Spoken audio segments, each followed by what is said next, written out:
out there. I think the audio is not great from IG, so I'm going to direct people over here. Zuckerberg's not going to hear that. He's not going to hear that. Yeah, he's not going to be happy. He'll be all right. Tell him to go cry on a bag of money. or four. Or four, exactly. Okay, cool. So I think we're starting to see people trickle in already. I'm going to give people a little bit of time to join. So welcome everybody to this episode of the Heart of the City. This is HOC Live. If you guys have followed the podcast before, you know that the primary format is audio, and you can find us at Heart of the City on Spotify and really anywhere you get podcasts, Google Podcasts, Apple, iTunes, obviously.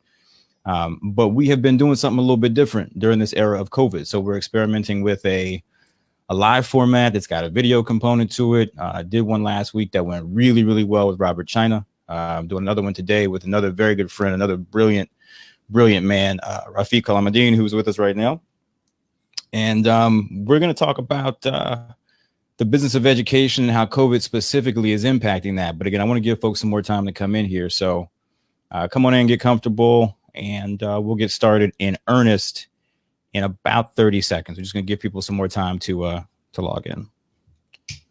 And I was telling Rafiq that I'm experimenting with the format here, so y'all be generous with me too. Y'all be forgiving as well. I'm gonna. People come for you in those comments, brother. They come for you. All right, cool. Let's see. All right, so we did a little bit of testing. Can you guys hear this? Can I get a 1 in the comments? Just a comment, just a hands up, something. We're just checking some levels here. We got quite a few people in here, so that's good. I just want to see some comments to make sure this is coming through okay.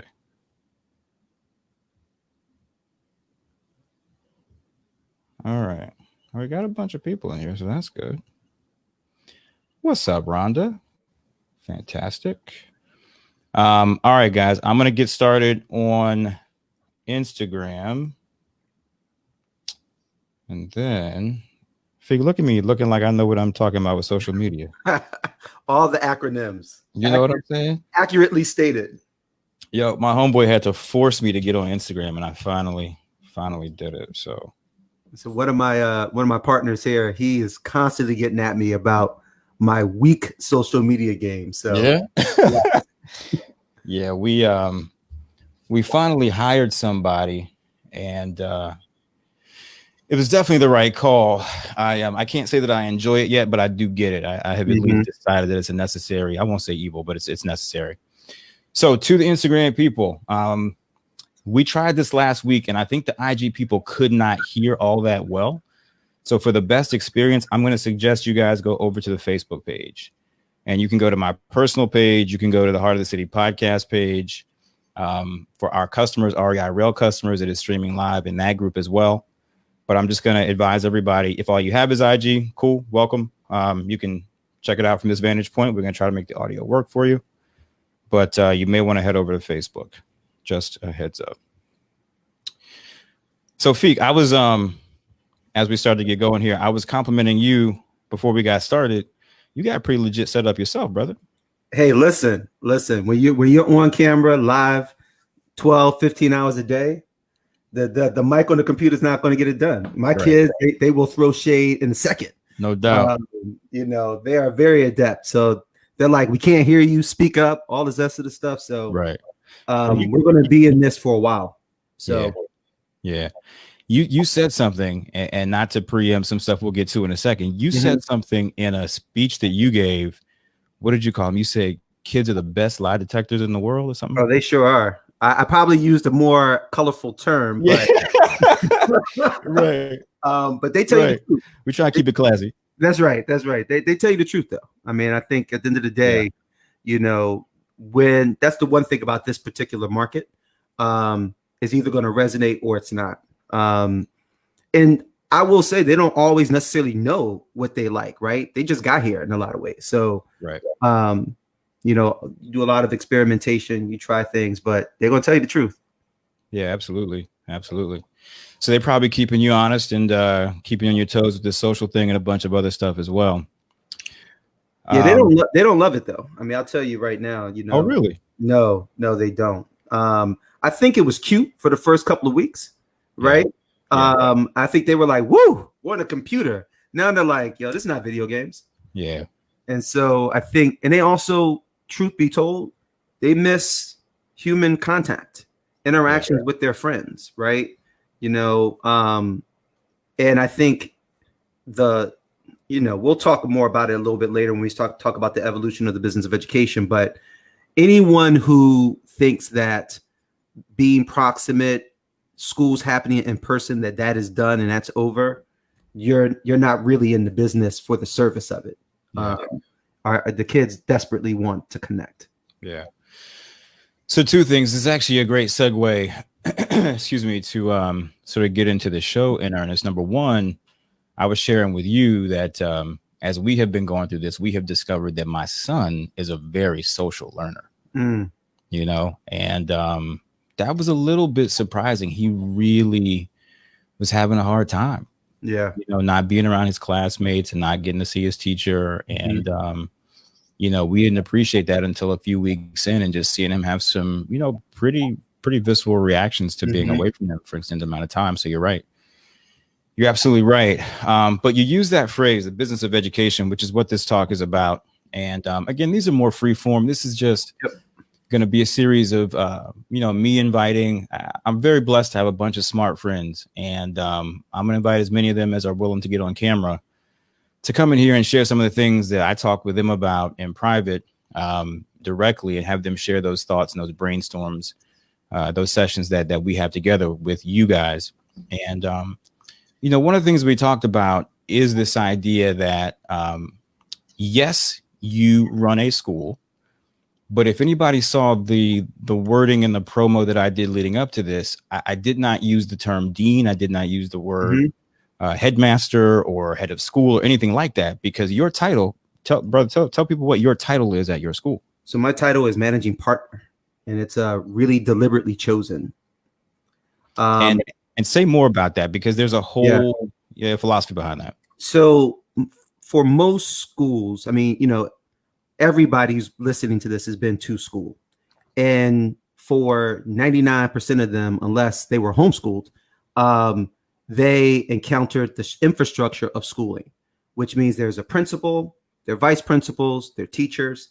And if you kind of telescope out and you look at that organizational model, that's essentially the same kind of corporate factory model that exists in a lot of places. You have a singular titular head, and you have subordinates, and then more subordinates and more subordinates. So in those industries, that structure works well for industries where they're producing things, right? Where they are making widgets and popcorn and et cetera. But if you really look at the delivery of high quality service that is what I would say is non-standard, right? Where you're not really producing the same thing, though many schools try to produce the same thing. But if you really think about the practice, that's actually not the best way to go about engaging in what we call internally human development. And so that led us to think about, well, what are the enterprises where they are actually focused on non-routine problem solving, where they are delivering services to a client? That's law, that's medicine, that's consulting, that's investment banking. And if you look at the infrastructure, the organizational structure that those enterprises use, well, that is what's called a professional partnership. And in that, you have the practicing professional that leads the enterprise, even as they practice full time. And most of the development of junior practitioners come through apprenticeship.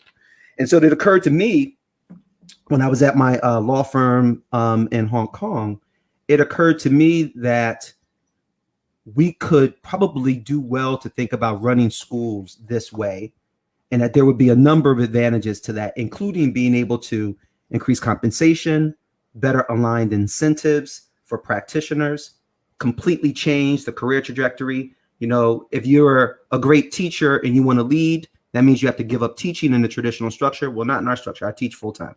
Yeah. And so do my other partners. So that was really we were really purposeful in the design to really shatter the way we even think about schooling as an enterprise. Yep. And to really, kind of use a structure that, again, is going to produce the best results given the service that we're trying to provide. Yeah, that's perfect. That's a great sort of initial frame. And if that doesn't already give you guys sort of some insight into how this brother thinks. Very much outside the box. Very much, very different than I think most of us have heard people talk about schooling, or instructors or instruction. So I want to go deeper into that, because this whole idea of a professional service model and, practitioners who can eventually lead the enterprise has some other implications. And I want you to dig into that. But before we do, I think so he touched briefly. He said, when I was at my firm in Hong Kong, he sort of just, glided over that real smooth. But you should share with people the firm that you were with. Yeah. And this is what you should do. This is what you should do, because Rafiq is one of these guys that has really an amazing background. I'll say one thing, and then I'm going to shut up and hand him the mic again and let him give his story up until the beginning of this charter school. So my business partner, Justin, so all of us went to UVA. Real quick sort of point of disclosure here. There's a bunch of wahoos here. Justin, I'm not sure if you've heard this story, Feek. When you were applying to UVA, Justin, who was also a rock star there, was on one of the committees that read your application. I did not know that. I did not know that. He read your application, and he said that when he read your application, everybody had to share apps. He said there was not a dry eye in the room.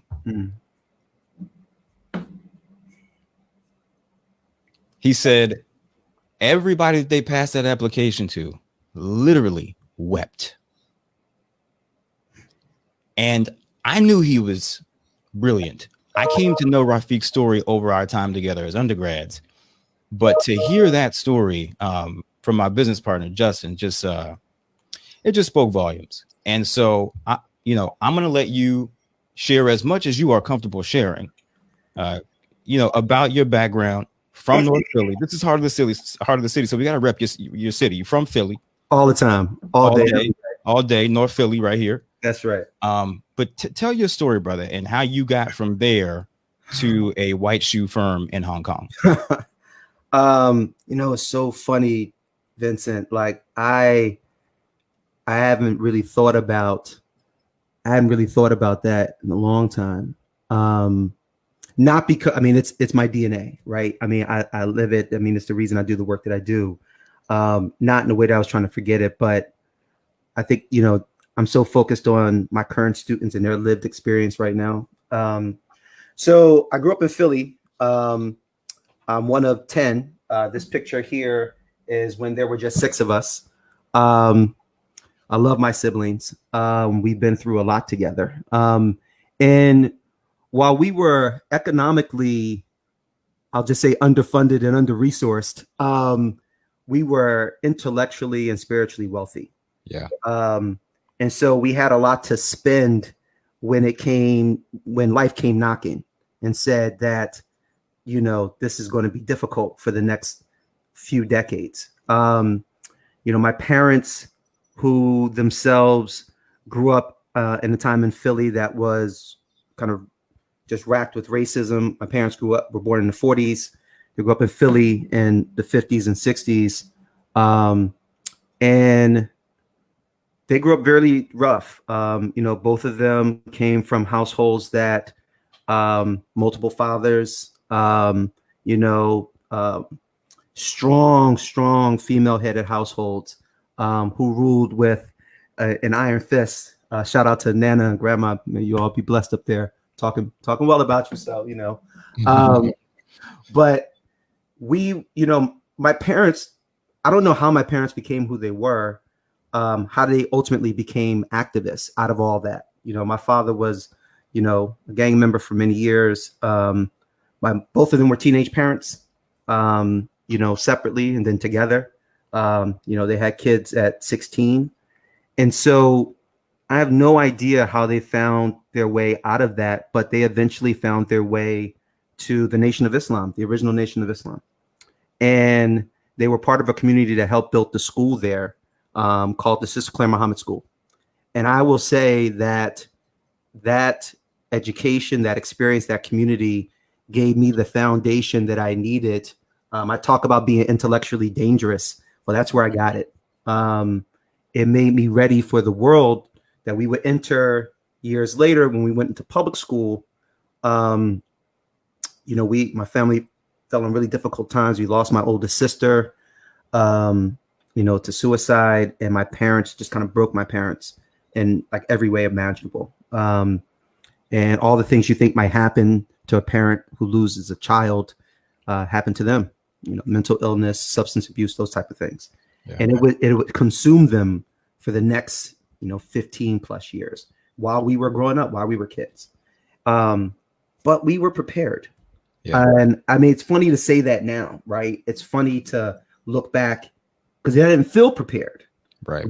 I felt like I was just surviving. But, now that I learned a lot more about the brain, I know that my hippocampus and my amygdala were like on point because they had learned what to do in the circumstances when your life is in peril. That's right. And it wasn't just me. I had my siblings there who set a really amazing and great example. And so, with all that, I was raised in a household, again, while we struggled mightily financially, we were conscious. Like, my parents made sure that we were conscious, that we knew that our purpose was to help our people. That's why we were here. We made it through the Middle Passage. We made it out of the plantation. We made it through it. We made it.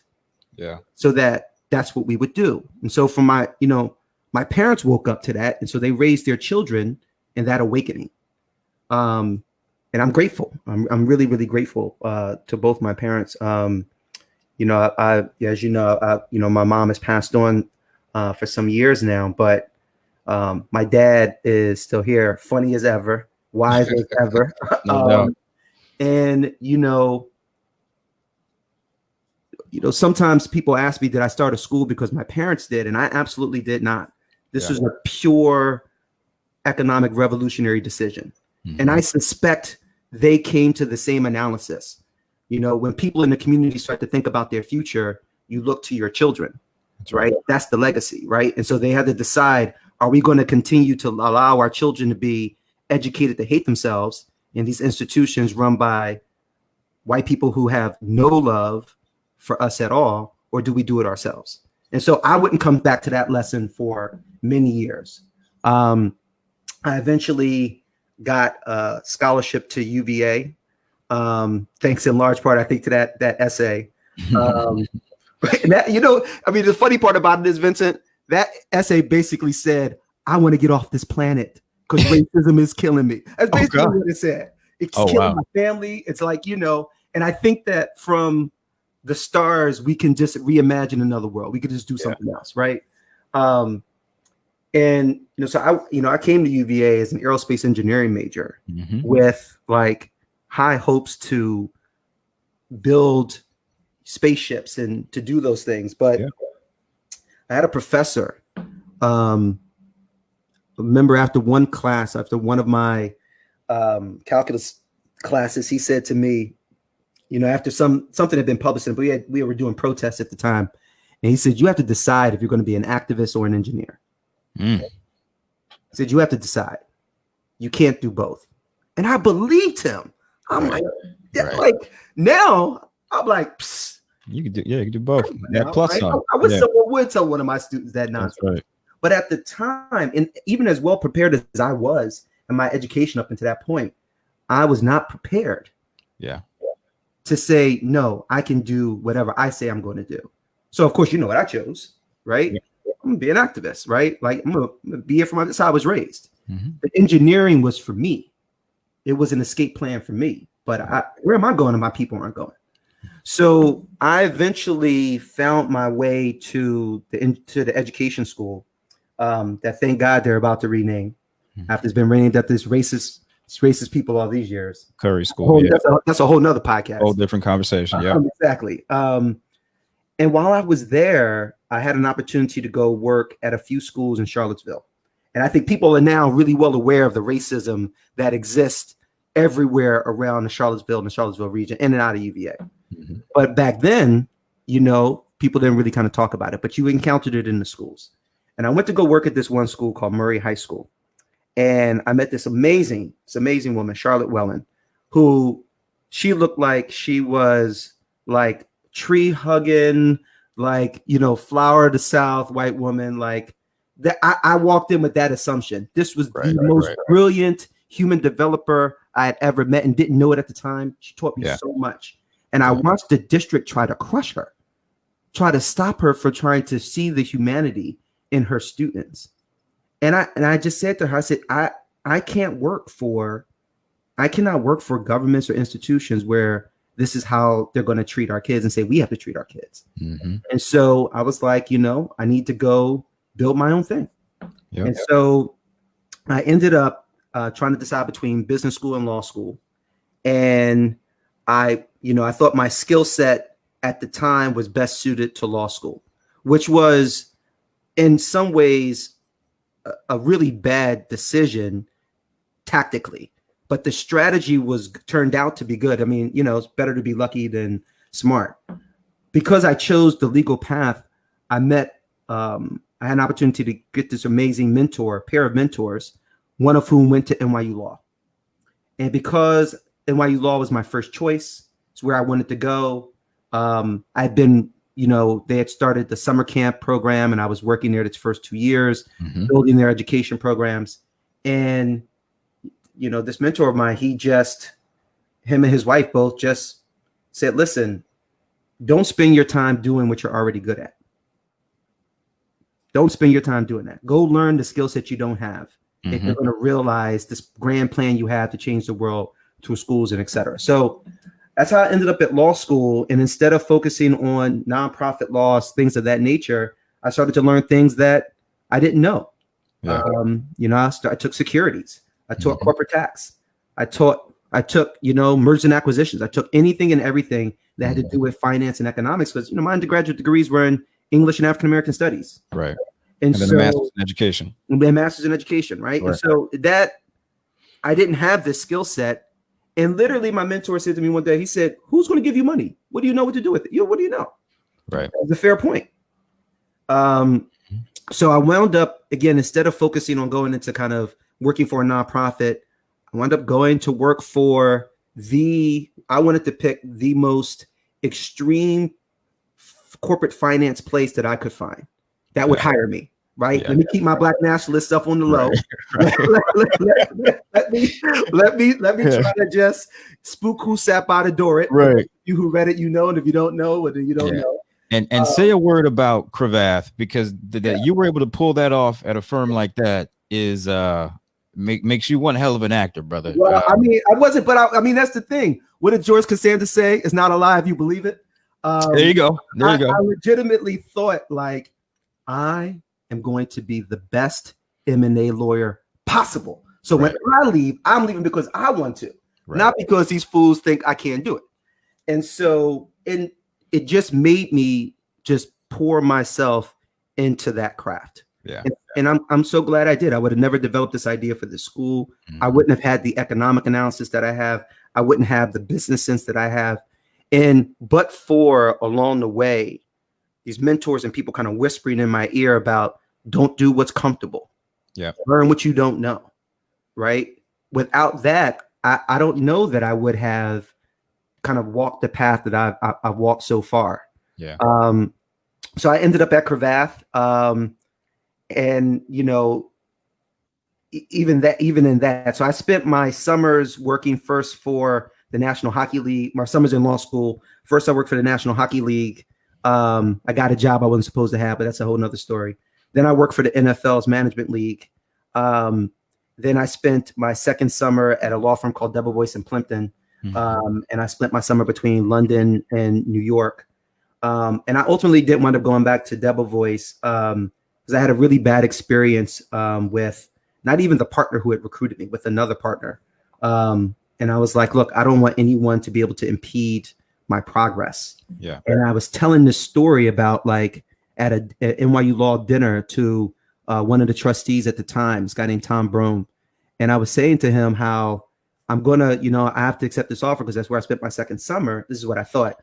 And I said, but I'm concerned that this person's is going to keep me from learning what I have to learn. And he looks at me and said, well, did you look at my firm? Now, Cravath's reputation is, again, like the whitest place in the world. Absolutely. And Debevoise at least had some diversity, right? I mean, it was this much, but it was at least some. And I said, absolutely not. I said, no, why would I look at you all? He says, I think you'll be surprised at just the kind of people who've chosen to work for us over the years. And in that dinner, that conversation, next day, they called me. I went in for an interview. Before I left the building, I had an offer. Boom. And that was it. So, and I put a stake in the ground there because I feel like that's a really sort of watershed point in your story. It was that exposure to big law, coming out. Although I will go back and I will say it's surprising that you feel like tactically law school was not the right move, because we always jokingly say they'll let lawyers do everything but surgery. Yeah, well, it's true. It's true. You want to talk about a flexible, powerful, degree? It's a law degree, and then if you get it from a top tier school like you did, you really can't do anything. I think that has borne itself out in your life. But you go through this path. You go to Cravath, white shoe firm, Hong Kong office, exposed to big law at the highest level. And you have this notion, I'm not sure if it was already percolating before you began there, but you come out of there with this idea of a professional service firm being the model for education, which I think is brilliant. Talk briefly, because I want to get into some brass tacks things about education and about your school specifically, the Ember Charter School in Bedstuy Brooklyn. But talk specifically about what the impact of that is. Talk about how, typically speaking, I don't want to paint with too broad of a brush here. Sure. But in the States, the pool of talent that makes it to the front of the classroom versus the rest of the world, where that pool of talent comes from that makes it to the front of the classroom. Talk about the second and third order impacts of this structure that you have. So right now, there are some really amazing teachers out there who are quite brilliant, who do it for the love, like people do it for the culture. But they're not enough, quite honestly, for us to prepare our populace to be the most competitive that it can be. And so part of the reason why that is because the way that we compensate and the way that we empower teachers doesn't really call the top talent that's at the front of the class into, you go into law, you go into medicine, you go into consulting, you go into finance. You have at least an opportunity to be a captain of industry. You have an opportunity to do extremely well, to be influential, to grow and develop, to be a leader that you will be recognized for. In schools, that's just not the case. And so part of my goal was to disrupt that idea. Look, around the rest of the world, they have an entirely different way that they fund education. In the places that people admire, like teachers relative are compensated in a way vastly different from, and are regarded vastly different than the way it is here in the United States. In this market-based economy, most talent is going to go where they're going to be able to get the intersection of compensation and prestige. That's right. And I don't care what you say, power is prestige. That's right. And what power really means in any business context is, are you the decider? You're either making the decisions or you're not. And so part of my design, I knew that there was nothing I could do. I had to work within the four corners of whatever my budget was going to be. Over the years, charter schools had developed. So, I went from this idea of having a free private school, which would have been economically really untenable, to publicly funded schools.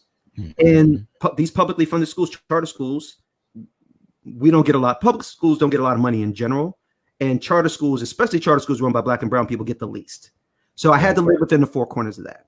And so what I then decided, look, you will see, if you look at the budget of most public schools, and really most schools in general, they are heavily invested in top management and what I would say are things, right? Curriculum materials, things of that nature, right? And so what I wanted to do was invest heavily in human capital, because ultimately the transaction in the schooling enterprise is instructional practitioner to student at its core, and to students. And so that's where our biggest investment should be. We should be paying the most dollars to that part of our ledger.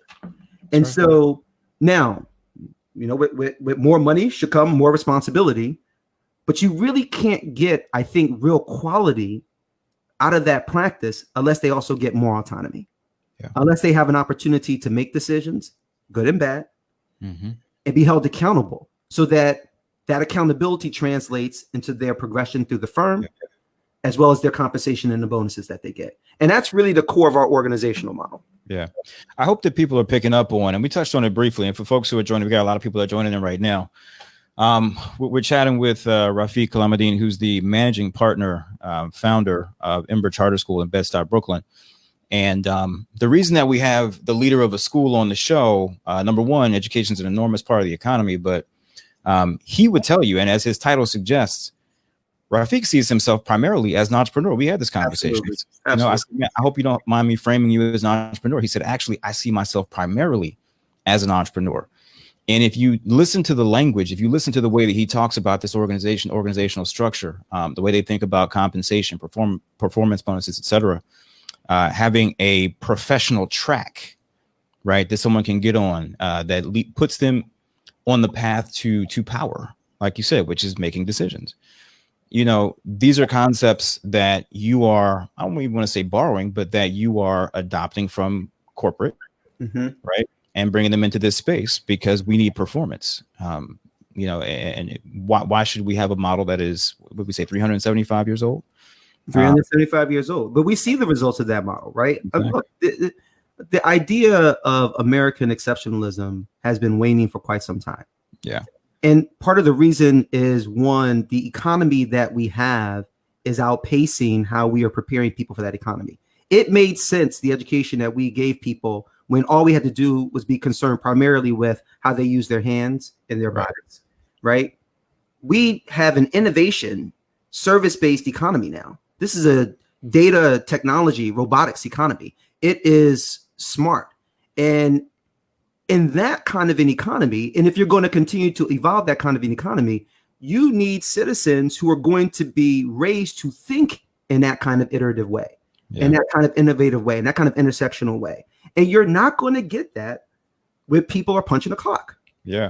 It's just not going to happen. So stay there for a second, because this actually brings up an interesting idea, something that I wanted to run by you.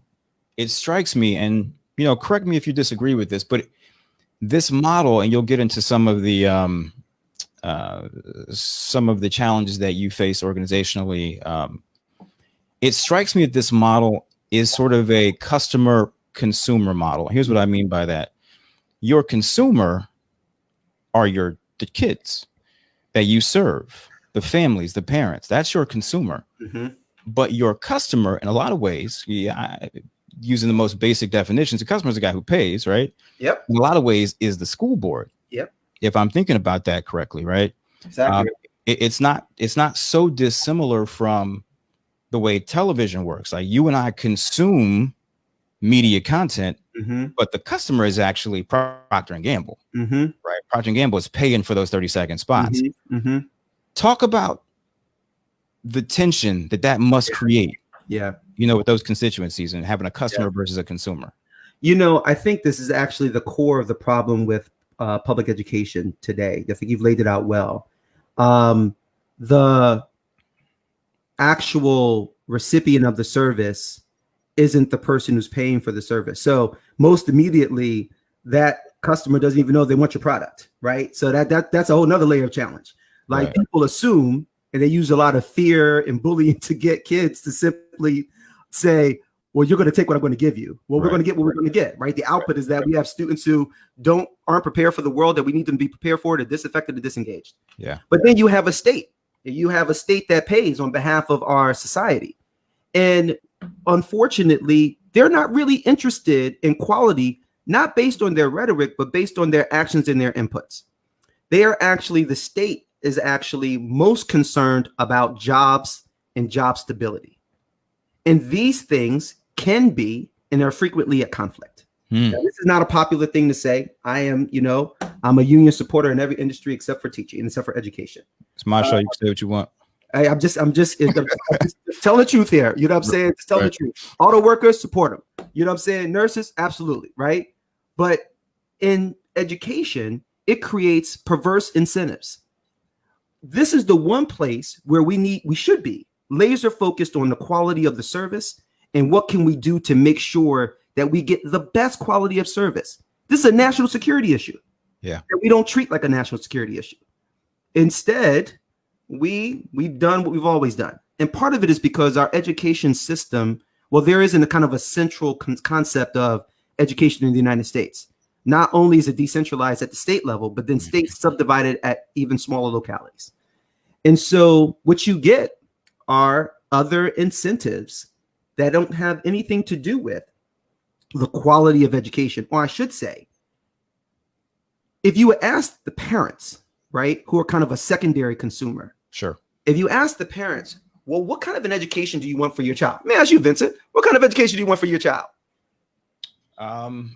Well, I picked up and moved my family to try to get the kind of education I want, if that's any indication, right? Well, you did not say, you know what, I want the best mediocre education that I can get. Yeah, right, exactly. Right? You didn't say that, right? That's You right. didn't say, you know what I want?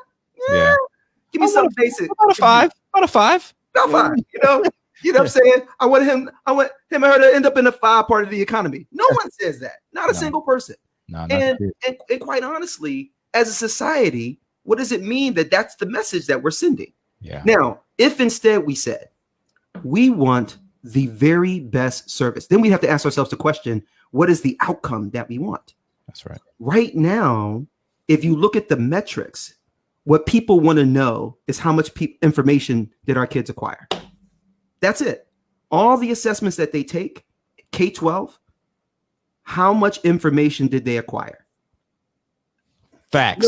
You know what facts are? Facts are all right here. Facts are readily available. What's not readily available is critical analysis. What's not readily available is a moral compass. Those things, right? That's when we talk about, well, what kind of people do we want in our society? And the fact that we don't start courting those kinds of people with that kind of an analysis early on, again, it tells you a lot about what's valued right now in our society. Now, that's our society writ large. In our micro societies, and this is why I'm serving the community that I serve, I know that we want our kids to have a critical analysis because racism demands it. Racism demands that we are all the time with our head on the swivel, looking for those opportunities when someone's going to try to come and steal our humanity, steal our lives, where people are going to try to impede us with institutional racism. We need to be able to analyze that. We need to be able to see it for what it is. We need to be able to see this world and figure out, like, okay, how are we going to contribute to it? How are we going to become prosperous? How do we break out of generational poverty? All of those things, I know that those are the things that my community wants. And you can't get that memorizing multiplication facts. Now, I don't want anyone walking away from here thinking that I think you don't need to know your multiplication fact. You actually do. You need that as a part of your analysis. But let's be real. If you can't analyze and all you can do is regurgitate facts, well, you're not going to do well in law school, medical school. You're not going to go to business school. Right. You're not going to be an entrepreneur. You're not going to be a producer. All you're going to do is know how to consume because all you did was consume. You consumed information, and that's all you're going to continue to do. So I want to dig in more, and I want to pivot to talk more about your school, your organization that you have built, and the kids that you serve. I want to put a button on this particular topic, though, because you said something that's really, really interesting. So you said a bunch of stuff that was interesting, but one particular concept. So I was just watching. So Elon Musk was on. You saw this, right? Mm-hmm. He's been on Rogan a couple times. Most recently, this one's getting a lot of pub or whatever. Listen, Elon is a mad genius. We all know that, right? You say whatever you want. You may not agree with his political views and what have you, but the man's brilliant.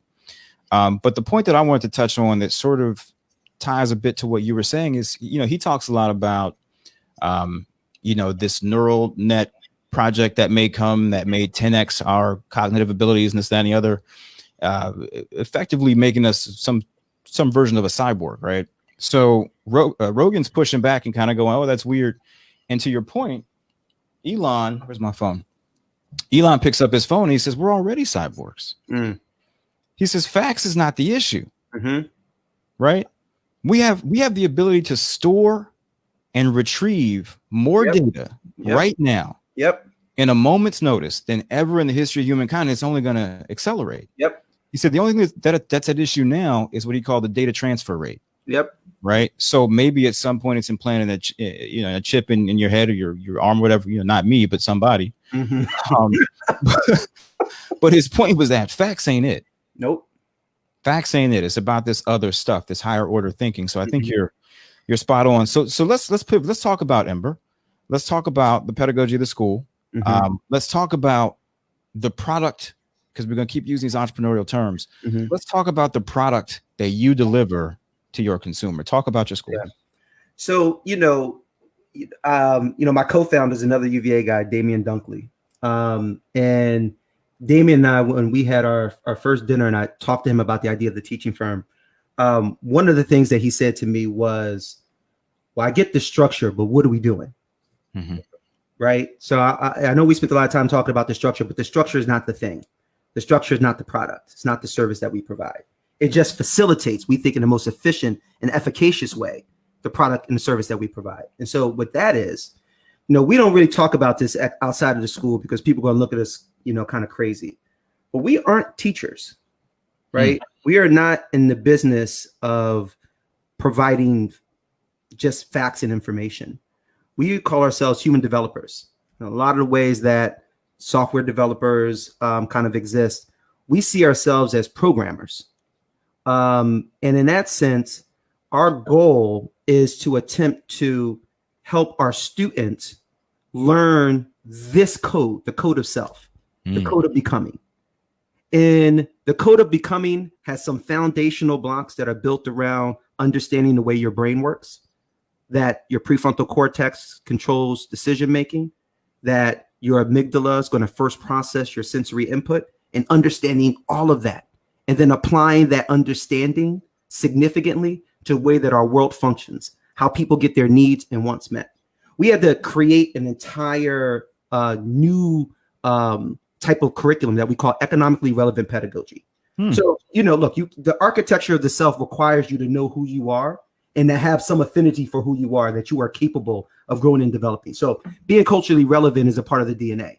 We work with Black and brown kids. We need them to know, despite what the media says, you are worthy, you are powerful, you are brilliant. You have a whole history of that. And so that's a part of our work. But we then need to integrate that idea and that approach with what we call economically relevant pedagogy.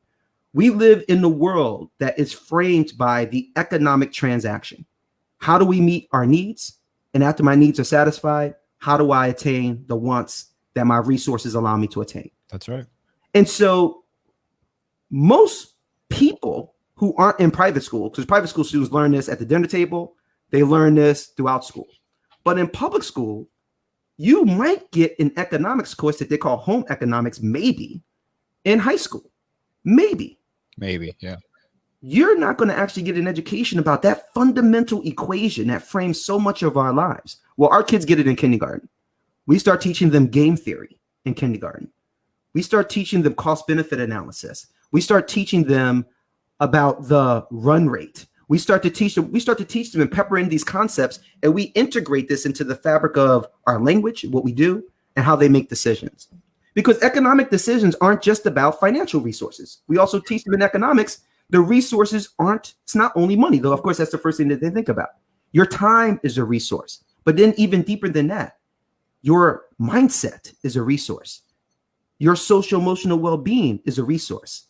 And we do carefully, help our students realize that they are already coming to school. Not only, look, we're a Title I school.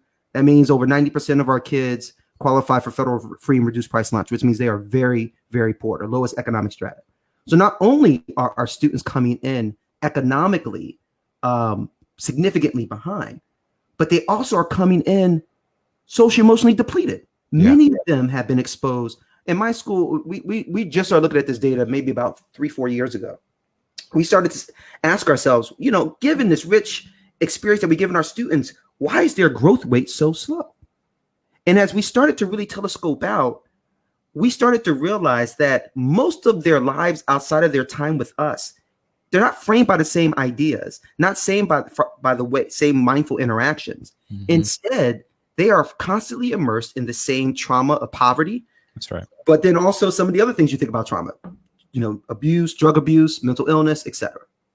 There's this thing called the Average Childhood Experiences Survey that's used to measure the exposure to trauma, right?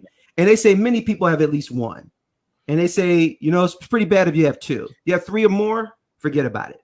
We've got many kids who have not just 3 or more, 4, 5, 6, 7.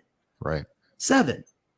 Yeah, the I ACEs mean, they call it, right? ACE, that's right, the ACE survey. Mm-hmm. I mean, you know, I took the survey, so I know this. I had an 8 out of 9, and so and I know what my childhood was like, and so part of what we want to make sure that we do is that we empower our students with this way of thinking, this analysis, with the tools that they need to navigate and manage everything that they're going through now and everything that they will encounter. That takes time. It takes really careful, intentional, and strategic thinking and planning. And it takes us to be students of the human condition. Now, notice I didn't say a thing about math, ELA, science, or social studies. Right. Those just simply become the terrain over which we practice the skills that I just identified. That's right. That's right. So that's the difference between what we do, what our school is, what we are committed to as human developers. And I think many other people who are out here engaged in education. And so for us, we think this is the 21st century field because this is how you prepare people for our world. Mm-hmm. That's what we're doing. And so, you know, part of this means that when you're out there early doing something no one else is doing, no one else is funding it, supporting it, thinking about it this way. And so, you know, it's pretty challenging for us to get the resources we need to do the true R&D, the true innovating we want to do. But we're making it happen on what we got. You are making it happen. It's interesting too. I was just sort of mining this field a little bit in prep for this. And you know, there's a sister out in California, Margaret Fortune. Oh yeah, that's my sister. Yeah, super impressive. Yep. Super impressive. One of the things that she said at a town hall that really struck me, and again, really harmonizes with what you just said, is that this notion of human developers, right? She said that they spend an inordinate amount of time and money sending their people to PD, to personal development, right? All over the country, you know, having difficult conversations, have people come in and hey, what can we do better? Right? Because they have that same mindset. So you're obviously, you know, exercising best practice. How many kids do you serve, Rafiq? 505. And what grades is this? K-8. Working on the high school, knock on wood. We'll know next month.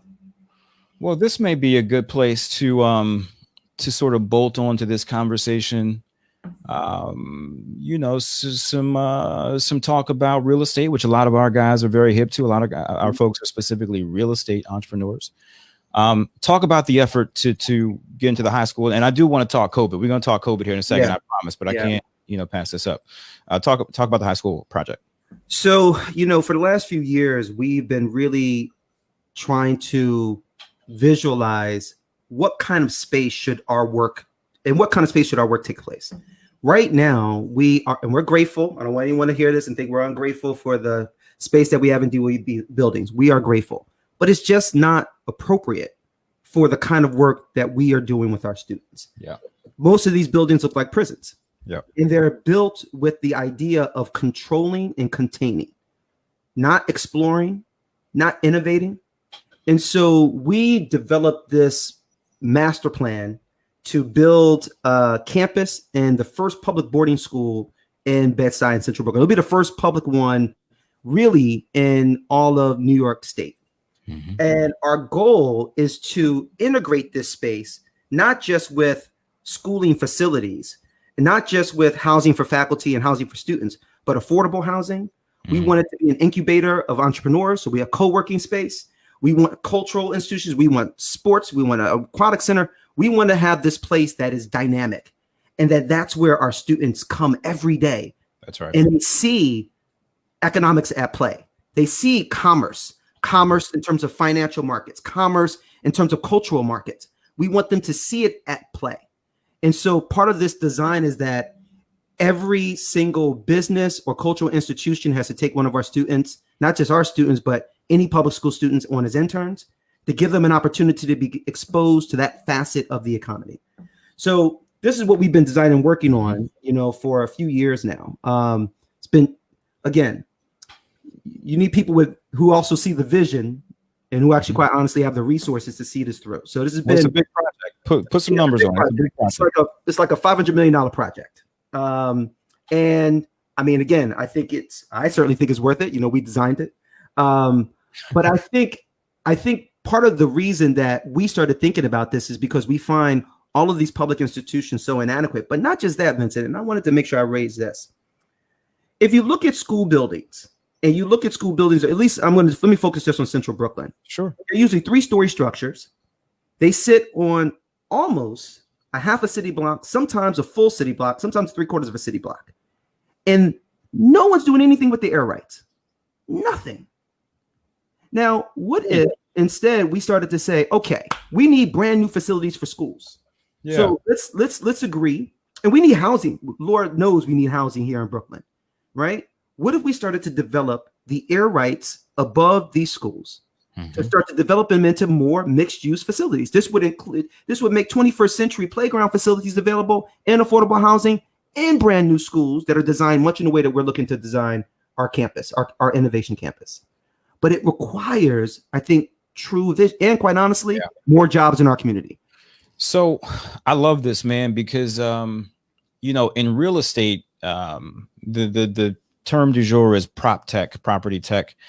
They have this notion, they talk a lot about the built world, and just sort of continually reimagining use of space, the impact that physical space has on us as a species, frankly. And this stuff is so important. You talk about those schools looking like jails and what have you. Listen, I went to a prep school. I got bused from Northeast DC, an hour out of DC to Northern Virginia to go to a prep school that we damn sure couldn't afford. Praise God for the scholarship that I got. And I can't tell. I mean, there is a physical reaction that you have when you pull up to a 75-acre campus with rolling hills. Talk about it. Right. You know, floor to ceiling windows everywhere. And listen, I didn't know what I was missing. I didn't know that I needed that. I didn't know, you know, right?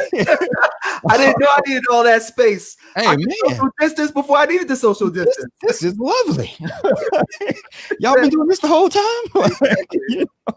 So I think it's so important, man, like designing and controlling that space and have that also feed into the larger mission that you talked about earlier. The physical space is a part of that. It's not just prettiness. Listen, you all know that the space speaks volumes. It tells you who you are and who you could be. Absolutely. And so we think about what narrative is being told again and again and again to our kids everywhere from Bedstuy to North Philadelphia to Newark to New Orleans to Atlanta. What is the physical space communicating to them about who they are and what they could be? And that answer is obvious. It's obvious. Yeah. This is where you were for. We're gonna put you in a box. Yep. What do you think of you? Let me throw out a random idea. Let it marinate. We can come back to it, talk about it. We can talk about it offline. We got people already asking how they can help. But here's something that just occurred to me right now. Sticking with this real estate thing. Retail getting crushed. Absolutely decimated. Right. Resi, I think, is going to be fine because people are going to always need a place to live. Yep. But retail was on the ropes already. And COVID, I think, might have been the final haymaker to knock it out. Yep. Is there an opportunity, Rafiq, to take over, to requisition, to like repurpose some of these empty boxes that are coming for your purposes? I don't know. You don't have to answer that now. I'm going to think about it. You know, I'm definitely going to think about like, how do we do that, right? How do we think about like schooling space in a deconstructed way? And I think, I know we're about to talk about COVID, but you know, one of my best friends, she runs, her and her husband have some amazing restaurants. One of, I would say, the best Jamaican restaurant in New York City, Miss Lily's. And I was talking to her about like this idea about like, what is the relationship? You know, if you think about retailers in New York City, especially, one of their biggest costs, of course, is the real estate that they're occupying. And so what does it mean to start to rethink the relationship between like landlord and tenant when it comes to like retail? And as I think about like, we are going to be a landlord when we get our campus. right? Instead of us saying we're just going to charge you whatever we made up as market-based rent because that's what everybody else is charging. What if instead we become like a shareholder? You win, we win, right? And if you don't win and things are tough, then we're sharing some of the burdens of that, right? And I think that kind of thinking, and you know, Miriam's brilliant, and so like that kind of thinking, I think, is going to be one of the tools that our city's going to need to use, not just for, you know, F&B, but for retail and all kinds of businesses. And it got me really thinking about, as we stand this up, how do we do it in a way that is not simply focused on vulture capitalism, but is instead focused on like long-term growth, nurturing capital where everybody wins. And that kind of thinking. And so even repurposing the space in that way, it just gets me thinking more about that. I like it. F&B, food and beverage, for folks on that. So Nick says, I'm gonna hit Vince up to see what we can do to help. Be a thought partner. There may be other ways to partner. This is actually also a nice segue to talk about COVID. So let's get into COVID real quick. And if you guys will indulge me, I don't feel like I could have done this interview justice if I had cut that early portion short. If you'll just indulge us another 10 or 15 minutes, because I want to talk about COVID specifically in the context of the business of education, and also specifically what you're experiencing at your school, Rafiq. COVID, unsurprisingly, is hitting Black, brown, and poor communities the hardest. We have a higher incidence of comorbidities, you know, diabetes and high blood pressure, you name it, which, you know, exacerbates the impact of the disease itself. We also just don't have the resources. A lot of us don't have health insurance, et cetera, et cetera. You mentioned that your school is Title I. 90% of your kids are on free or reduced lunch. I saw a stat. In fact, maybe I can even pull that thing up. Kind of blew my mind. Check this out. Can you guys see my screen? Because I saw this stat, and I guess I shouldn't have been completely shocked by it, but for some reason it really kind of threw me. And it said that, can you see that, Rafiq? It says in New York City. No, I can't see it on my side yet. No, it may be a little bit of a lag. But I'll read it to you. It says in New York City, where a large proportion of COVID-19 cases in the USA have been observed, 1 in 10 students were homeless or experienced severe housing instability during the previous school year. That blows my mind. Does that square with your experience? 12% of my students have been in transitional housing on average per year. They linger in transitional housing for multiple years. So sadly, it's not surprising, though I think it'll be surprising to a lot of people who are tuning in. Say that again, bro. 12%? 12%. And I mean, you know, during this time, especially, right? Shelters are not great places. Right? They are not great places. They are not places where these families want to be or even encouraged to be. They are supposed to be temporary, and they create them most of the time to make them feel that way, that you don't want to stay there. And so you have families who are locked into those places. And so we have a lot of our students who are kind of locked into these spaces right now. And look, you know, we have lost in our Ember school community more than 50 people. You know, 50, bro. 50. I'm talking about people's mothers and fathers, their aunts, their uncles, their grandparents. You know, across our staff is losing loved ones, our students, their families. And so anyone who thinks that this crisis is a joke or is not real, you know, maybe you thought that in the beginning because you think whatever you think about Trump. But it's real. And I actually think one of the reasons why they are so comfortable rushing to open the economy is because the hardest hit groups are Black people, brown people, and poor people. And it's true, right? The comorbidities that our people experience more than others makes us more vulnerable. But we're also being turned away from many times. I mean, almost all the stories I heard started out, I had symptoms or they had symptoms. They would go, they were told to go home, and that's where they died, at home. They weren't tested. Their symptoms weren't taken seriously. And I think this is a part of the experience that so many of our people have. And for us at our school, we had just 2 weeks ago, we had a student. So we run our full program online live, 9 a.m. to 5:15 p.m. every day. Full classes, full class time, dance, art, Spanish, full thing. And so, our students get on with us in the morning. And this one student got on to his class. And he said, y'all, my grandma she just died. Right in class. I had another student, couldn't wake his mother up. She died at home. And so our students are getting just hit again and again and again with the trauma on top of the trauma of the generational poverty they were already experiencing. And so, I share it just to say, like, that's the crisis. And then there's the crisis within the crisis. There's the resource crisis. When we had to send our kids home, we didn't have enough technology to get into all their hands, right? We gave them paper materials. We try to be as thoughtful as we can, but that tech gap is real. Real, yeah. It's real. 40% of my students, I couldn't get them the technology they need. And don't believe what you heard when you hear the mayor, other people talk about all the free tech on every public school students. He did not mean public charter school students. Say more about that. Hold on. Stay there for a second. Say more about that, because it did not mean, listen, when I was watching news like everybody else, I was like, yes, we are going to get what we need, because we had the program. We worked hard to get the program. We knew it was going to be quality. We're like, yes. I sent my parents to the database and they're like, our school name isn't there. I'm like, well, what do you mean our school name isn't there? Sure enough, it's not there. I reach out. Hey, what's going on? They're like, these aren't for charter schools. And I suspect it's because the large charter organizations didn't ask. Yeah. They were okay, but not mine, and not schools like mine, which are most of the schools. And so I was livid. And people were like, you're the only person complaining about it, Rafiq. I'm like, well, listen, it's not right.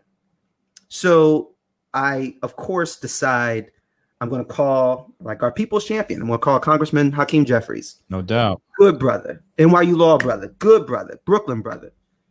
So I sent him, I text him and say, listen, brother, like, this is what's happening with us. Like, sorry to text, but like, this is what's happening. He's like, all right, I'm on it. 2 hours, this is on a Saturday. Mm-hmm. 2 hours later, I get a call on my cell phone from Senator Kirsten Gillibrand.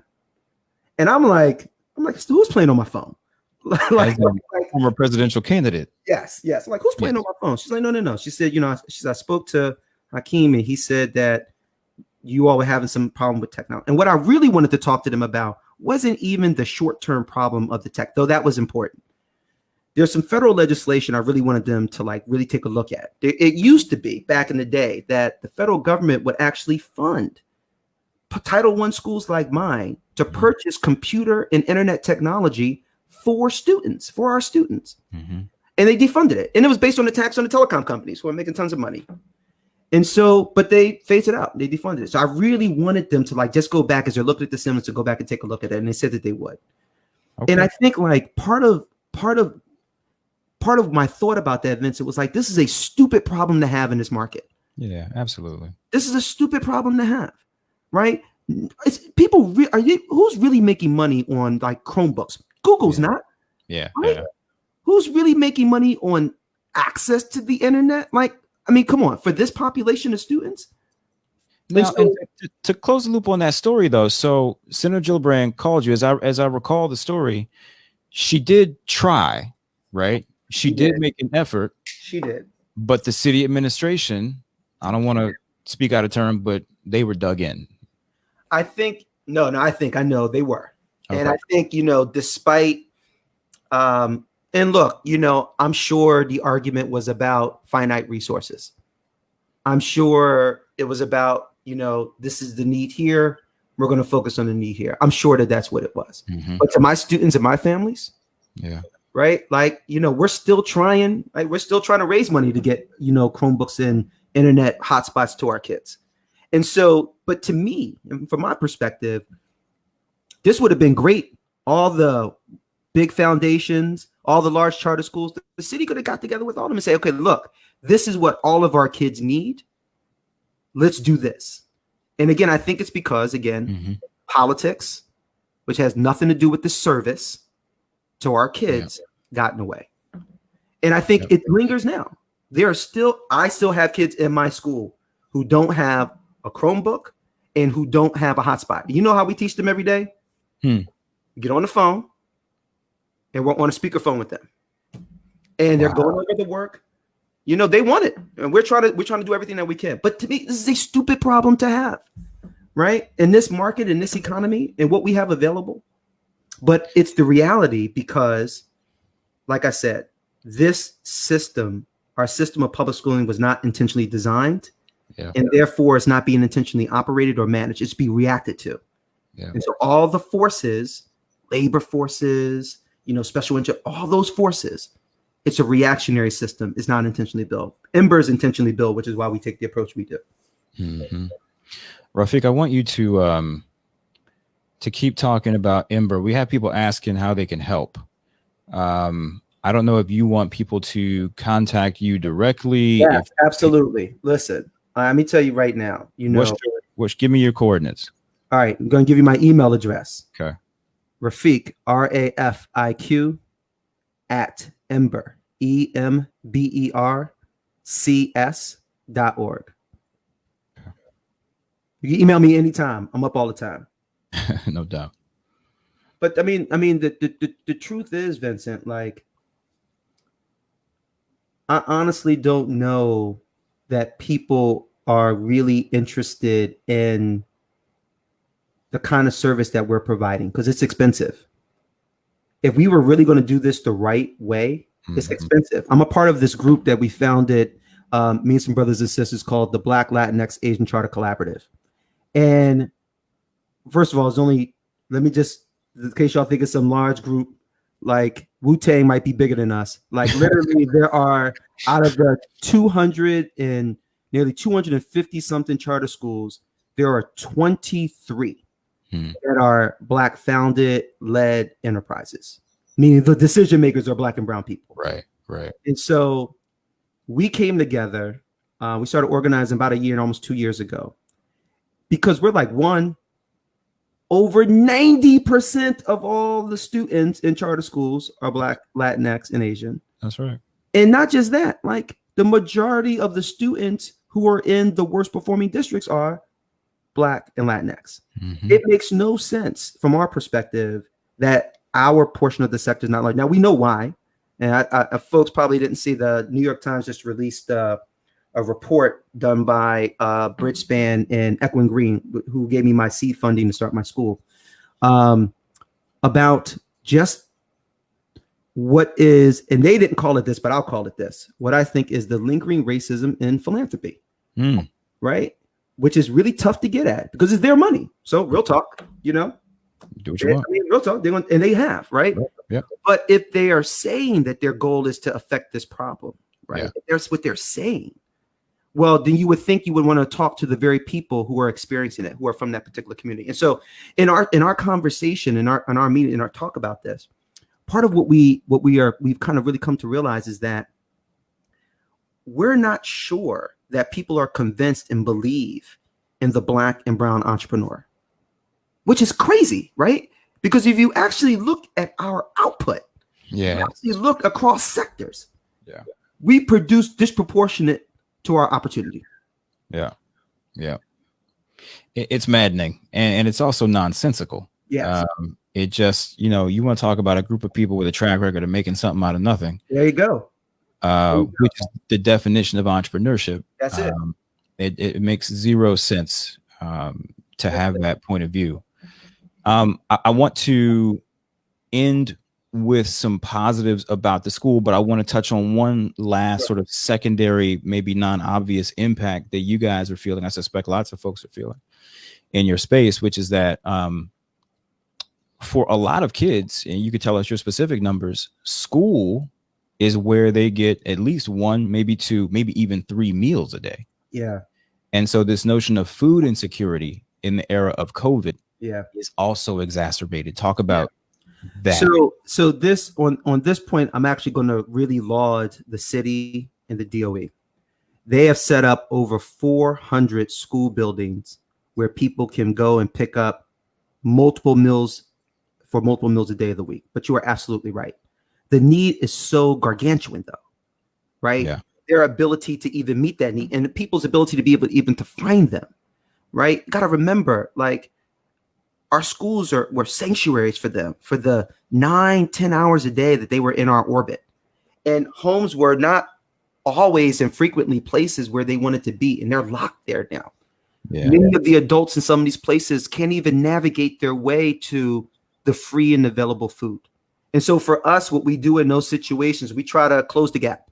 We will send groceries to your house. We'll send someone, leave them on your doorstep. Like, we will do whatever we need to do to make sure people don't experience food insecurity.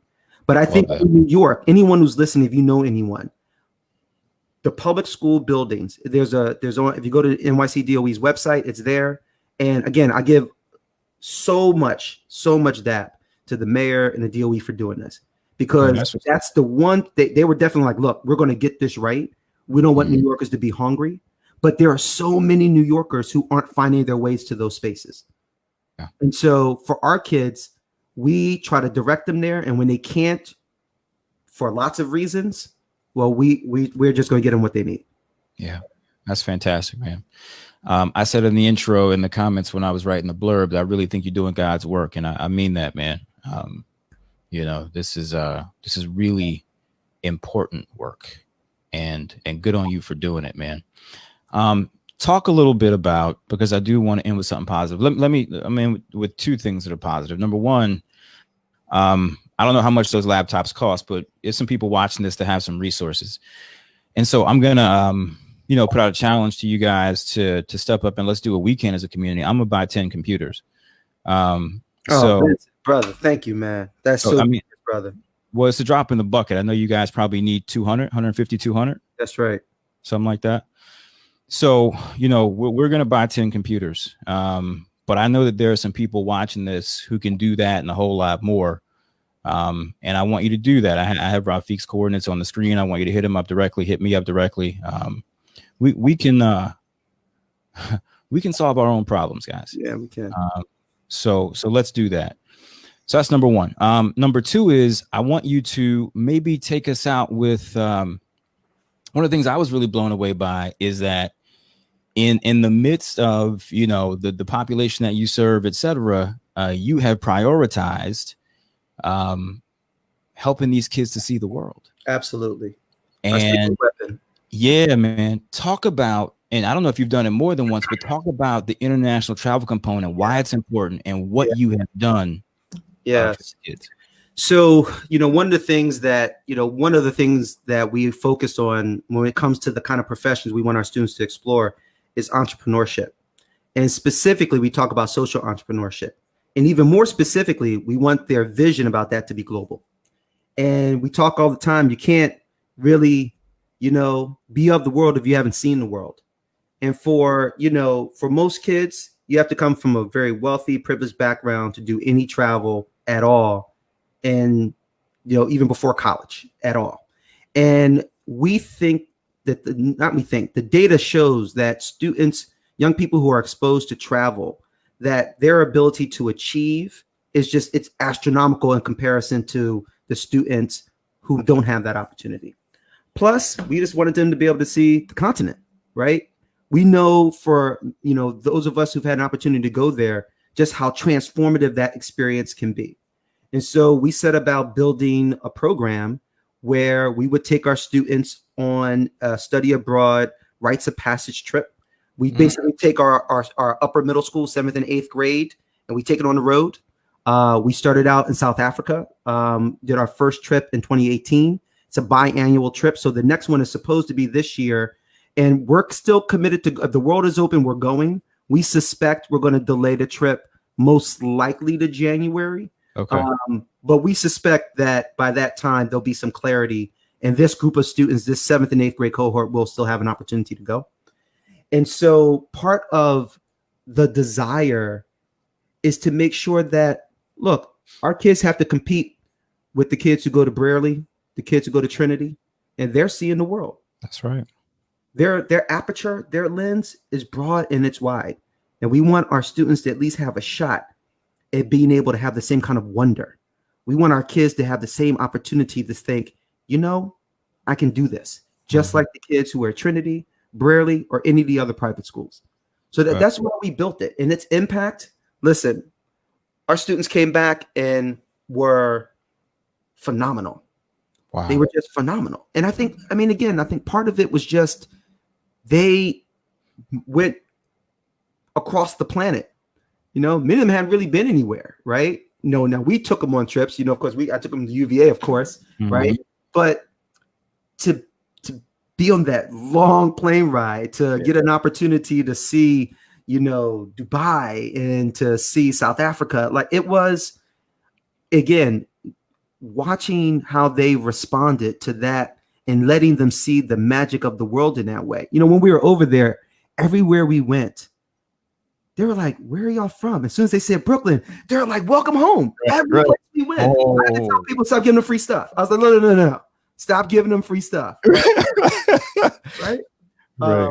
But it was an absolute amazing experience for our students and our kids. And so, we listen, we got space for a whole lot more, right? We got space to serve more kids. We want to. Please, I hope it's okay to tell people to check us out at our website. If you know kids in Brooklyn, New York, if you know anyone who's looking for a human development experience and education for their students where they are going to be awakened, they're going to be empowered, they're not going to be belittled. If you want for them an education that, and if you don't think revolutionary is a dirty word, if you want an education for them that is going to be that, then send them to us. We promise that we will take great care and honor with that responsibility. So see us at our website, encourage people to register for our school and definitely get at me. Real quick. So the homie Max Maxwell, who, by the way, talk about first is I think probably the number one real estate investing educator personality in the country right now. And he just hit me. He's going to buy 10 more computers. Oh, man. Thank you, good brother. Yeah. So we're up to 20. We're up to 20 computers. I'm going to start calling people out because I see y'all in here. Y'all got some money. I know y'all people. All y'all that worked in finance sitting here watching this show.